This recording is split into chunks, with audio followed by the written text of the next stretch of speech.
Good morning and welcome to Madhuri's mad life. आज मी कुठे होते? येस, माझ्या आईच्या घरी. कारण मला वॉर्डरोब्समधून 2 ते 3 दिवसांचा गॅप भेटला होता. सो मी पटकन पळत गेले आईकडे राहायला. कारण ट्रिपवरती जाऊन बाकी एन्जॉय करण्याच्या ऐवजी मी विचार केला की चला गावी आईकडेच जावं आणि तिच्या हातचं स्पेशल रोज खावं. त्यानंतर ह्या चिमुकल्यांचा रोज सकाळी दंगा चालतो असतो. तुम्ही माझ्या आईचं प्रेम बघू शकता. एवढा सगळा स्वयंपाक आणि एवढं सगळं सगळ्यांना देऊन ही निघाली ऑफिसला. कारण शी is a working woman.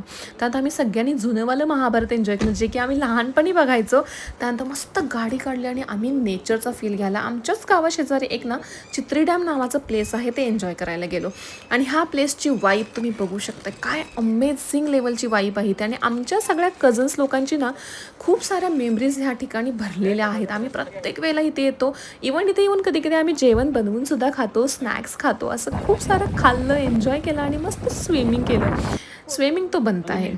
Swimming झाल्यानंतर आम्ही सायंकाळसुद्धा मस्त इथे शांत सगळ्यांनी स्पेंड केली. आणि आयुष्यात ना कितीही पैसा कमवा, पण सुख आणि समाधान नाही गावाकडेच मिळतं. आणि हे खरं आहे. घरी पोचल्यानंतर माझ्या आईचं प्रेम अजूनही तुम्ही बघू शकता. यार, सगळ्यांसाठी इतकं सुंदर स्वयंपाक बनवत होते आणि तिच्या हाताला कट झालं होतं, खूप लागलं होतं, तरी ती सगळ्यांसाठी स्वयंपाक बनवत होती. आईच्या प्रेमाबद्दल बोलण्यासाठी माझ्याकडे काही शब्द नाही आहेत. सो त्यानंतर आम्ही मस्त जेवण एन्जॉय केलं, सगळ्यांनी आईस्क्रीम खाल्ले आणि मस्त गुड नाईट करून झोपून गेलं. Good night.